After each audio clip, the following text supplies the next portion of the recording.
হজরত আদম আলাইহিসসালামের ইন্তেকালের পর যখন পৃথিবীতে দ্রুত মানব সংখ্যা বাড়তে লাগল আর শয়তান তার ধোঁকা ছড়িয়ে দিতে শুরু করল, তখন সামনে এলো এক মহাপ্রশ্ন। এখন মানবজাতিকে কে পথ দেখাবে?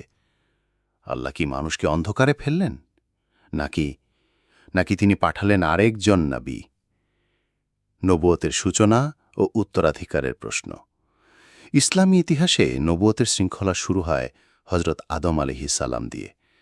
তিনি প্রথম মানুষ, প্রথম নবী, প্রথম শিক্ষক। তিনি তার সন্তানদের তাওহীদ ও সৎ জীবনের শিক্ষা দিয়েছিলেন। কিন্তু হাবিলের হত্যাকাণ্ড আর কাবিলের ঈর্ষা মানবজাতির মাঝে রেখে গেল নৈতিক স্খলনের প্রথম দাগ। এমনই সময় আল্লাহ পাঠালেন নবুয়তের দ্বিতীয় আলো, নবী শীস আলাইহিসসালাম। নবী শীস আল্লাহর দান, আরবি নাম শাইথ, যার অর্থ হিবাতুল্লাহ, অর্থাৎ আল্লাহর দান। তিনি ছিলেন আদম ও হাওয়ার তৃতীয় পুত্র। জন্ম হয় হাবিলের মৃত্যুর পর, শোকাচ্ছন্ন মুহূর্তে।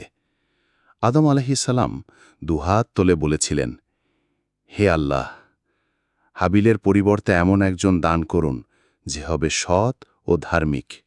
আর আল্লাহ তাকে দান করলেন শীস আলাইহিসসালামকে, আদম আলাইহিসসালাম কর্তৃক মনোনীত উত্তরাধিকারী। শীসকে তিনি কেবল পুত্র নন, বরং নবুয়াত ও খেলাফতের উত্তরাধিকারী হিসেবে মনোনীত করেন। মৃত্যুর আগে আদম আলাইহিসসালাম তার সব সন্তানকে ডেকে বললেন, আমার পরে শীস হবে তোমাদের নেতা।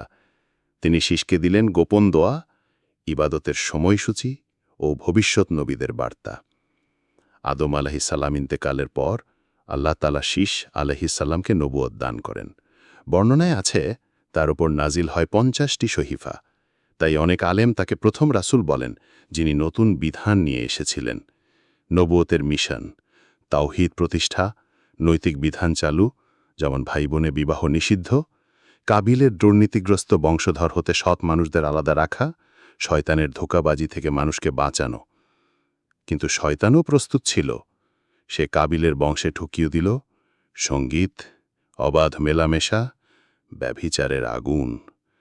শীস আলাইহিসসালাম জোর দিয়ে বলতেন, পাপ আসে আস্তে আস্তে, শুরুতে মনে হয় বিনোদন, শেষে নিয়ে যায় ধ্বংসের দিকে।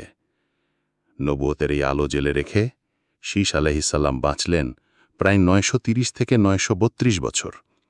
ইন্তেকালের আগে তিনি তার পুত্র আনুশকে তার উত্তরাধিকারী করে যান। তাকে দাফন করা হয় মক্কার আবু কুব্বাইস পাহাড়ের পাশে, তার বাবা আদম আলাইহিসসালাম ও মা হাওয়া আলাইহিসসালামের পাশে।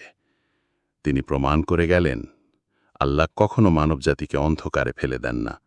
এক নবীর আলো শেষ হয় তো আরেক নবীর আলো জ্বলে ওঠে।